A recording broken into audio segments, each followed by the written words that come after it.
और परमेश्वर ने मूसा को बुलाया और मंडली के तंबू में से यह वचन उसे कहा कि इस्राएल के संतानों से बोल और उन्हें कहा, यदि कोई तुमसे परमेश्वर के लिए भेंट लावे तो तुम ढोर में से अर्थात गाय बैल और भेड़ बकरी में से अपनी भेंट लाओ। अब विचारिए, ईसाइयों का परमेश्वर गाय बैल आदि की भेंट लेने वाला, जो कि अपने के लिए बलिदान कराने के लिए उपदेश करता है, वह बैलगाय आदि पशुओं के लहू मांस का प्यासा भूखा है व नहीं। इसी से वह अहिंसक और ईश्वर कोटि में गिना कभी नहीं जा सकता, किंतु मांसाहारी प्रपंची मनुष्य के सम्मान जरूर। और वह उस बैल को परमेश्वर के आगे बलि करे और हारून के बेटे याजक लोहू को निकट लावे और लोहू को यज्ञवेदी के चारों ओर, जो मंडली के तंबू के द्वार पर हैं, छिड़के।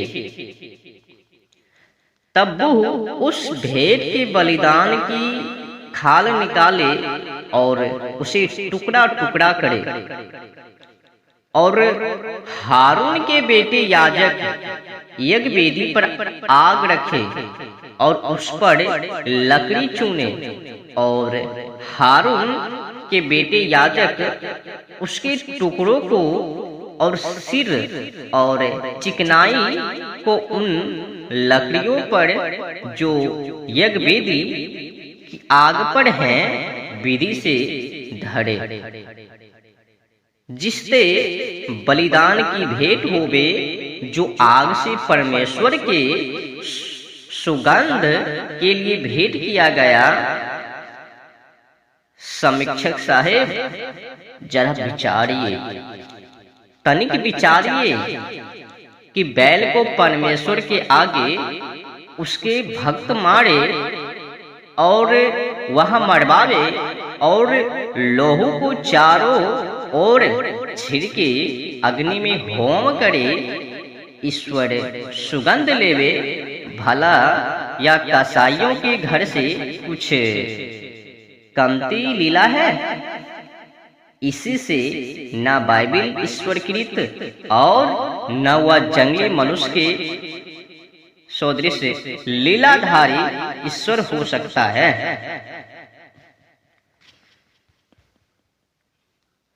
फिर परमेश्वर मूसा से कहा,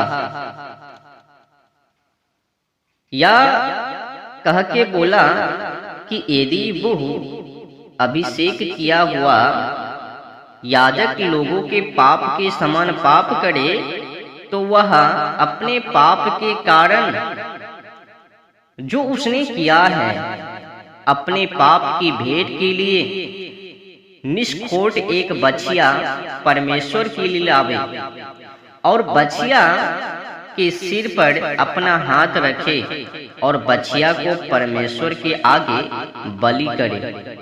अब देखिए, पापों के छुड़ाने के लिए प्रायश्चित स्वयं पाप करे, गाय आदि उत्तम पशुओं की हत्या करे और परमेश्वर करवावे। धन है ईसाई लोग कि ऐसी बातों के कराने हारे को भी ईश्वर मानकर अपनी मुक्ति आदि की आशा करते हैं। जब कोई अध्यक्ष पाप करे, तब वो बकरी का निष्खोट नर मेमना अपनी भेंट के लिए लावे और उसे परमेश्वर के आगे बलि करे। यह पाप की भेंट है। वाह जी वाह।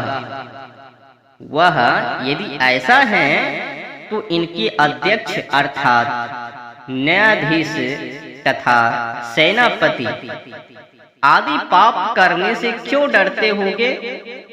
आप तो यथेष्ट पाप करे और प्रायश्चित के बदले में गाय बछिया बकरे आदि के प्राण लेवे, तभी तो ईसाई लोग किसी पशु व पक्षी के प्राण लेने में संकित नहीं होते। सुनो ईसाई लोगों, अब तो इस जंगली मत को छोड़ के सुसभ्य धर्म में वेद मत को स्वीकार करो कि जिससे तुम्हारा कल्याण हो, और यदि उसे भेड़ लाने की पूंजी ना हो तो वह अपने किए हुए अपराध के लिए 2 पंडुकियां और कपोत के 2 बच्चे परमेश्वर के लिए लावे और उसका सिर उसके गले के पास से मरोड़ डाले, परंतु अलग ना करे। उसके किए हुए पाप का प्रायश्चित करे और उसके के लिए क्षमा किया जाएगा। पर यदि उसे 2 पंडुकियां और कपोत के 2 बच्चे लाने की पूंजी ना हो तो शेर भर चोखा किसान पाप की भेंट के लिए लावे, उस पर तेल ना डाले और बहु क्षमा किया जाएगा। समीक्षक साहेब अब सुनिए, ईसाइयों में पाप करने से कोई अमीर ना डरता होगा और ना दरिद्र भी, क्योंकि इनके ईश्वर ने पापों का प्रायश्चित करना सहज कर रखा है।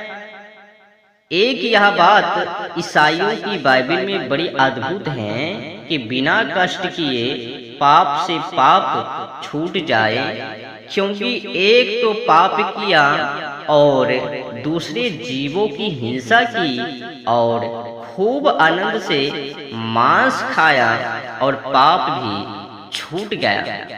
भला कपोत के बच्चे का गला मरोड़ने से वह बहुत देर तक तड़पता होगा, तब भी ईसाइयों को दया नहीं आती।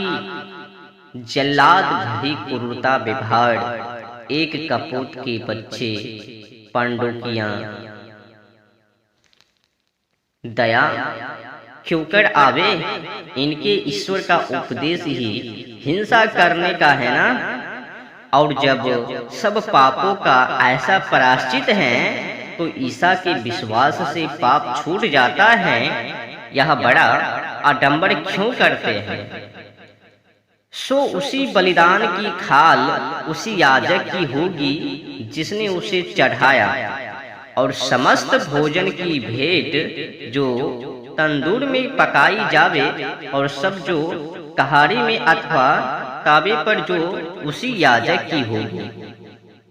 समीक्षक साहेब, अब हम जानते थे कि यहाँ देवी के भोपे और मंदिरों के पुजारियों की पोप लीला विचित्र हैं, परंतु ईसाइयों के ईश्वर और उसके पुजारियों की पोप लीला इससे सहस्त्र गुनी बढ़कर हैं, क्योंकि चाम के दाम और भोजन के पदार्थ खाने को आवे। फिर ईसाइयों के याजकों ने खूब मौज उड़ाई होगी और अब भी उड़ाते होंगे। भला कोई मनुष्य एक लड़के को मरवावे और दूसरे लड़के को उसका मांस खिलावे, ऐसा कभी हो सकता है? वैसे ही ईश्वर के सब मनुष्य और पशु पक्षी जीव जंतु आदि सब जीव पुत्रवत हैं। परमेश्वर ऐसा काम कभी नहीं कर सकता। इसी से यह बाइबल ईश्वरकृत और इसमें लिखा ईश्वर और इसके मानने वाले धर्म कभी नहीं हो सकते। ऐसे ही सब बातें लेव्य व्यवस्था आदि पुस्तकों में भरी है। कहाँ तक गिनावे? गधी ने परमेश्वर के दूत को अपने हाथ में तलवार खींचे हुए मार्ग में खड़े देखा। तब गधी मार्ग से अलग खेत में फिर गई। उसी मार्ग में फिरने के लिए बलआम ने गधी को लाठी से मारा। तब परमेश्वर ने गधी का मुंह खोला और उसने बलआम से कहा कि मैंने तेरा क्या किया है कि तूने मुझे अब 3 बार मारा। प्रथम तो गधे तक ईश्वर के दूतों को देखते थे और आजकल बिशप, पादरी आदि श्रेष्ठ व अश्रेष्ठ मनुष्यों को भी खुदा व उसके दूत नहीं देखते। क्या आजकल परमेश्वर और उसके दूत हैं व नहीं? यदि हैं तो क्या बड़ी नींद में सोते हैं व रोगी अथवा किसी अन्य भूगोल में चले गए व किसी अन्य धंधे में लग गए व अब ईसाइयों से रुष्ट हो गए अथवा मर गए? विदित नहीं होता कि क्या हुआ। अनुमान तो ऐसा होता है कि जो अब नहीं है, नहीं दिखते तो तब भी नहीं थे और नहीं दिखते होंगे, किंतु एक केवल मनमाने गपोड़े गंडू उड़ाए हैं। सो अब लड़कों में से हर एक बेटे को और हर एक स्त्री को जो पुरुष से संयुक्त हुए